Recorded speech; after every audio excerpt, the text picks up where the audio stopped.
بسم اللہ الرحمن الرحیم۔ السلام علیکم۔ آج ہم بات کریں گے دو اہم ایشوز کے حوالے سے۔ سندھ ہائی کورٹ کا بڑا تگڑا فیصلہ سامنے آیا ہے اور سندھ ہائی کورٹ نے ایک بڑے افسر کے خلاف کارروائی کا حکم دیا ہے، اس کی تفصیل میں آپ کے ساتھ شیئر کروں گا۔ ساتھ ہم بات کریں گے پاکستان تحریک انصاف کے رہنماؤں کو گرفتار کیا گیا ہے، اس کی تفصیل بھی میں آپ کے ساتھ شیئر کروں گا، اور ساتھ عمران خان کا جو فیصلہ ہے اپیل واپس لینے کا اور یہ جاری کیا ہے چیف جسٹس عامر فاروق صاحب نے، اس فیصلے کی تفصیلات بھی میں آپ کے ساتھ شیئر کروں گا۔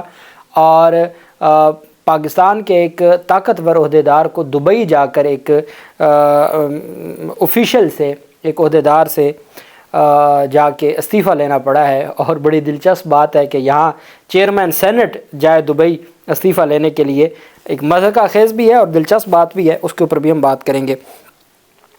سب سے پہلے میں آپ کو بتاتا چلوں کہ فواد چودھری کو پیش کیا گیا تھا، ان کا ایک روزہ ریمانڈ منظور کیا گیا ہے، اور فواد چودھری نے کہا کہ وہ جعلی کیسز بھگت رہے ہیں، یہ کیس ختم ہوگا تو دوسرا بنا دیا جائے گا، ملک میں سلیکشن پروسیس کو روک کر الیکشن پروسیس شروع کیا جانا چاہیے۔ فواد چودھری کو بختر بند گاڑی میں راولپنڈی کچہری پہنچایا گیا، ان کا گزشتہ روز اسلام آباد سے ایک دن کا راہداری ریمانڈ منظور ہوا تھا۔ ڈیوٹی جج غلام مصطفیٰ کی عدالت میں پیش کیے کے لیے راولپنڈی کچہری پہنچایا گیا۔ محکمہ اینٹی کرپشن نے فواد چودھری کے 7 روزہ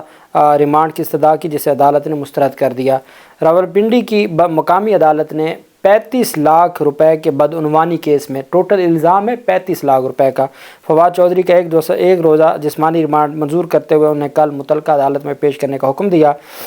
فواد چودھری نے کہا کہ وہ سب جھوٹے کیسز بھگت رہے ہیں، مقدمات پر مقدمات بنائے جا رہے ہیں، دیکھتے ہیں کتنے بناتے ہیں، میں جعلی کیسز بھگت رہا ہوں، یہ کیس ختم ہوگا تو دوسرا بنا دیا جائے گا۔ تو انہوں نے کہا کہ نواز شریف کو کہنا چاہوں گا کہ 40 سال بعد بھی اگر انہوں نے مجلس شورا اور ایک نامزد ادارے کے ذریعے اقتدار میں آنا ہے تو اس کا کیا فائدہ ہوگا، ملک میں سلیکشن پروسیس کو روک کر الیکشن پروسیس کروانا ہوگا۔ انہوں نے کہا کہ اگر اس کیس سے ضمانت ہو بھی جائے گی تو کسی اور کیس میں گرفتار کر لیں گے۔ انہوں نے کہا، کسی نے پوچھا نا کہ سپریم کورٹ کب آپ کی بات سنے گی، انہوں نے کہا لگتا ہے کہ سپریم کورٹ زندہ تو ہماری بات نہیں سنے گی، مر جائیں گے تو شاید مرنے کے بعد ہی ہماری کوئی بات سنیں سپریم کورٹ، ہمیں امید نہیں ہے کہ ہم زندہ ہیں اور ہم سپریم کورٹ ہماری بات سنے گی، اور اب تو ہم مرنے کا ہی انتظار ہے کہ مریں گے تو شاید کو سپریم کورٹ کو خیال آ جائے۔ یہاں تک فواد چودھری نے، اور میں سمجھتا ہوں کہ انتہائی افسوسناک بات ہے کہ ایک advocate supreme court of Pakistan کو اور سابق وفاقی وزیر کو اور ایک سینئر سیاستدان اس حد تک اس نظام سے مایوس ہوا ہے کہ اس کو یہ کہنا پڑ گیا ہے کہ جیتے جی ہمیں سپریم کورٹ سے کوئی ریلیف ملنے کی امید نہیں ہے، اور یہ معاملات آگے اللہ کی بارگاہ میں ہی ہم لے جائیں گے۔ دوسری جانب باجوڑ میں جو جلسہ ہوا تھا، پاکستان تحریک انصاف کا جو جلسہ کوہاٹ میں ہوا ہے، تاریخی جلسہ تھا پاکستان تحریک انصاف نے، اور دلچسپ بات ہے کہ لاہور میں بھی ریلی نکلی ہے پاکستان تحریک انصاف کی، پنجاب بھی جاگنا شروع ہو گیا ہے، جاگا ہوا تو پہلے ہے لیکن چونکہ پنجاب میں جس طریقے سے ہماری جو صوبائی ہائی کورٹ کا کردار ہے اور جس طریقے سے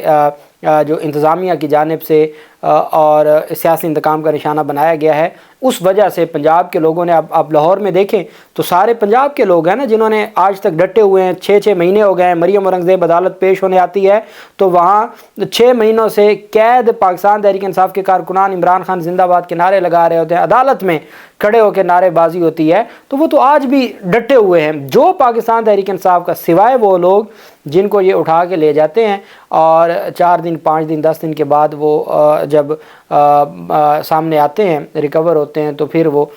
پاکستان تحریک انصاف کو چھوڑنے کی بات کرتے ہیں، جو جیلوں میں ہیں وہ سارے ڈٹے ہوئے ہیں۔ ڈاکٹر یاسمین راشد اس عمر میں ڈٹی ہوئی ہے، تو اور پنجاب کی وفا کیا دیکھنی ہے۔ محمود الرشید کو دیکھ لیں، آپ سابق گورنر کو دیکھ لیں، عمر سرفراز چیمہ کو، پرویز الہی کو دیکھ لیں، تو یہ سارے لوگ ڈٹے ہوئے ہیں، اور یہ ہر صورت اپنا جو ان کا مقدمہ ہے آئین اور قانون کے مطابق۔ تو پاکستان تحریک انصاف نے کوہاٹ میں جتنا بڑا ایک ریلا تھا کہ جس کی کوئی مثال نہیں ملتی، اور میں سمجھتا ہوں کہ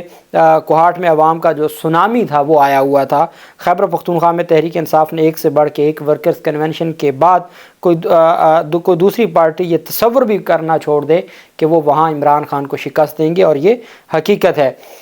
جبکہ دوسری جانب باجوڑ جلسہ ہوا،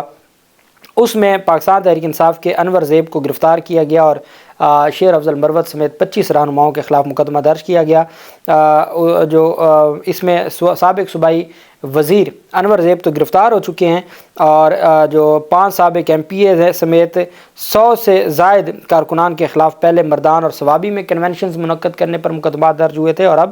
یہ مقدمہ درج ہوا ہے باجوڑ میں، ضلع باجوڑ میں پاکستان تحریک انصاف کے رہنماؤں کے خلاف، اور کل خبر میں آپ کو دوں گا کہ کوہاٹ میں بھی مقدمہ درج ہو گیا ہے۔ پھر جہاں جہاں یہ سونامی جا رہا ہے تو پہلے ان کو روکنے کی کوشش کرتے ہیں، رکاوٹیں کھڑی کرتے ہیں، پولیس کھڑی کرتے ہیں،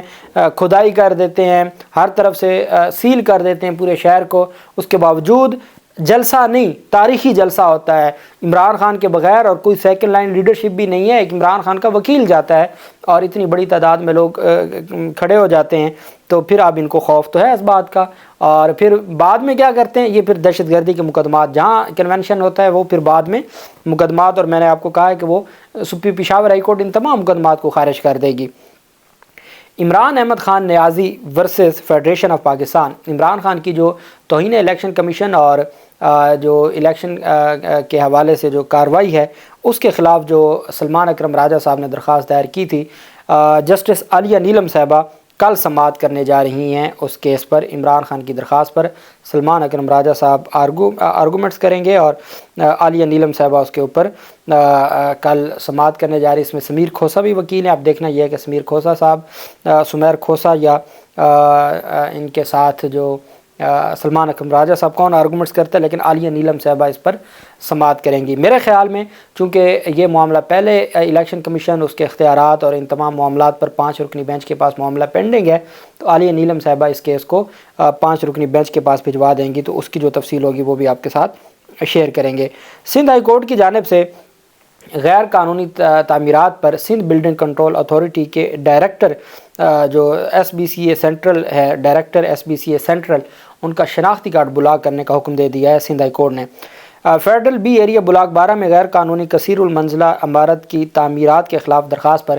سندھ ہائی کورٹ نے ڈائریکٹر SBCA سینٹرل کا قومی شناختی کارڈ بلاک کرنے اور غیر قانونی فلور مسمار کر کے رپورٹ پیش کرنے کا حکم دے دیا۔ جسٹس ندیم کی سربراہی میں 2 رکنی بینچ کے روبرو FP ایریا بلاک 12 میں غیر قانونی کثیر المنظرہ عمارت کی تعمیرات کے خلاف درخواست پر سماعت ہوئی۔ درخواست گزار کے وکیل نے موقف اپنایا کہ بلڈر نے پارک کی زمین کو بھی اپنے پلاٹ کے ساتھ شامل کر کے تعمیرات کر دی۔ بلڈر ازادار زیدی اور دیگر نے plot number BS1 block 12 FB area میں 9 منزلہ غیر قانونی عمارت تعمیر کر دی۔ احکامات کے باوجود کارروائی نہ کرنے پر عدالت SBCA حکام پر برہم ہو گئی۔ SBCA ملازمین اور افسران کے بلا جواز تقرریوں اور تبادلوں پر جسٹس ندیم اختر نے آبزرویشن دی کہ ہر کیس میں یہی ہو رہا ہے، جس افسر کو کارروائی کا حکم دیتے ہیں اسے تبدیل کر دیا جاتا ہے، دوسرا افسر آ کر بولتا ہے کہ مجھے تو آج ہی چارج ملا ہے۔ عدالت نے کہا کہ ٹھیک ہے،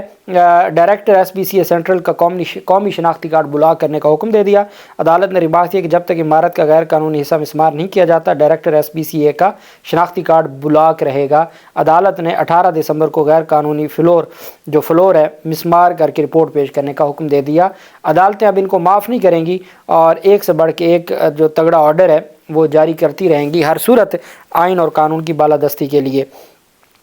دوسری جانب پاکستان تحریک انصاف کے چیئرمین عمران خان کی توشہ خانہ ریفرنس فیصلہ کے خلاف اپیل واپس لینے کی درخواست پر عامر فاروق صاحب نے، یہ متفرق درخواست ہے، 11 صفحات پر مشتمل تحریری فیصلہ جاری کر دیا چیف جسٹس عامر فاروق صاحب نے، 13 صفحات پر مشتمل فیصلہ میں کہا گیا کہ الیکشن کمیشن کے اکتوبر 2022 کے فیصلے کے خلاف اپیل واپس لینے کی متفرق درخواست ناقابل سماعت ہے۔ عمران خان کی درخواست ناقابل سماعت ہونے کی بنا پر خارج کی جاتی ہے۔ الیکشن کمیشن کا 21 اکتوبر 2022 کا فیصلہ پہلے ہی اسلام آباد ہائی کورٹ میں چیلنج کیا گیا ہے۔ درخواست گزار کو اسی عدالت سے عبوری ریلیف ملا اور متعدد سماعتیں بھی ہوئیں۔ فیصلہ میں کہا گیا کہ جب درخواست واپس لینے کی استدعا کی گئی تب درخواست گزار کے وکیل مرکزی درخواست پر جزوی دلائل دے چکے تھے۔ سپریم کورٹ کے فیصلے کے مطابق کوئی درخواست تب واپس نہیں کی جاتی جب لگے کہ بظاہر فری کین کا حق متاثر ہوگا۔ سندھ ہائی کورٹ اور دیگر عدالتوں کا بھی اس ضمن میں فیصلہ موجود ہے۔ فری کین کون سے ہیں؟ ایک درخواست گزار عمران خان ہے اور دوسری جانب الیکشن کمیشن ہے، تو الیکشن کمیشن کے حق متاثر ہوگا۔ واضح عدالتی حوالوں کی موجودگی میں درخواست واپس لینے کی استدعا منظور کرنا طے شدہ اصولوں کی خلاف ورزی ہوگا۔ میں نے آپ کو بتایا یہاں تو فرمایا جا رہا ہے نا کہ جزوی طور پر بحث ہو چکی ہے مرکزی اپیل میں۔ ہم روزانہ صبح و شام ہائی کورٹ میں جب عدالت میں آرگو کرتے ہیں، اور ہر کیس تو نہیں نا کوئی جیتتا، کئی کیسز ہوتے ہیں جو ہم نہیں جیت پاتے، جب ہمیں لگتا ہے کہ کیس خارج کرنے لگی ہے عدالت، پورے آرگومنٹس دونوں فریقین کے سننے کے بعد تو ہم عدالت سے گزارش کرتے ہیں جناب ہم اپنا کیس وڈرا کر لیتے ہیں، آپ اس کو میرٹ پہ ڈسمس نہ کریں، آپ اس کو بصیغہ واپسی خارج فرما دیں۔ عدالت اسی وقت عدالت وڈرا کرنے کی ہماری جو زبانی استدعا ہے وہ منظور کر لیتی ہے۔ یہاں تو ابھی صرف جزوی دلائل ہوئے تھے۔ عدالت نے کہا کہ لاہور ہائی کورٹ میں دائر درخواست میں صرف ایک فرق ہے کہ وہاں الیکشن کمیشن کے خط کو چیلنج کیا گیا، لاہور ہائی کورٹ ان درخواستوں کو قابل سماعت قرار دیتی ہے یا نہیں، یہ اس عدالت نے فیصلہ کرنا ہے۔ ہم نے صرف یہ دیکھنا ہے کہ جی عمران خان کو کیسے یہاں سارے معاملے کو لے کے چلنا ہے آئین اور قانون کے مطابق۔ دوسری جانب پاکستان تحریک انصاف کے رہنما اور عمران خان کے خاص دوست شوکت ترین سابق وزیر خزانہ جو کہتے تھے کہ میں، اور وہ بڑے ڈٹے رہے اور ان کے انٹرویو بڑے تگڑے تھے، وہ کہتے تھے کہ میں بار بار قمر باجوہ کے پاس گیا، میں نے ان کو بتایا کہ آپ سے یہ معیشت نہیں سنبھالی جائے گی، خدا کے لیے یہ آپ اس طرف نہ جائیں، لیکن انہوں نے ہماری بات نہیں مانی تھی اور اب تک وہ ڈٹے ہوئے تھے۔ لیکن اب حالات جہاں وہ لوگ جنہوں نے ساری زندگیاں پاکستان تحریک انصاف کے ساتھ گزاری ہیں، آئی ایس ایف دور کے فروخ حبیب جیسے لوگ چھوڑ گئے پریشر دباؤ کی وجہ سے، تو سابق وزیر خزانہ شوکت ترین نے سینٹ کی رکنیت سے جو پی ٹی آئی کی تھی، انہوں نے کہا کہ جب میں اب یہ صادق سنجرانی سینیٹر ہے پی ٹی آئی کا اور جو اس کے باوجود وہ آج تک چیئرمین سینٹ کے عہدے پر موجود ہے، شوکت ترین نے کہا یہ عمران خان کی امانت تھی، میں اب اگر سیاست چھوڑ رہا ہوں تو میں یہ عہدہ بھی چھوڑوں گا۔ اب ان سے استعفیٰ منظور کرنے کے لیے chairman senate Sadiq Sanjrani Dubai گئے۔ چیئرمین سینٹ صادق سنجرانی نے سابق وزیر خزانہ شوکت ترین کا سینٹ کی رکنیت سے استعفیٰ منظور کر لیا اور صادق سنجرانی عراق سے دبئی پہنچے، جہاں انہوں نے شوکت ترین سے ملاقات کی اور ان کو ملاقات میں سارے حال احوال بتایا، اس کو بتایا کہ کیوں آپ کا استعفیٰ دینا آئین اور قانون کے لیے اور ملک کے وسیع تر مفاد کے لیے ضروری ہے، سارے میرٹس اور ڈی میرٹس بتائے۔ اس کے بعد شوکت ترین شریف آدمی ہیں، انہوں نے استعفیٰ دے دیا، انہوں نے کہا جی کہ بہتر ہے کہ ہم استعفیٰ دے کے اپنی جو ہے وہ جان بخشوا لیں۔ اللہ پاک پاکستان کامیاب ناصر ہو۔ بہت شکریہ، اللہ حافظ، پاکستان زندہ باد۔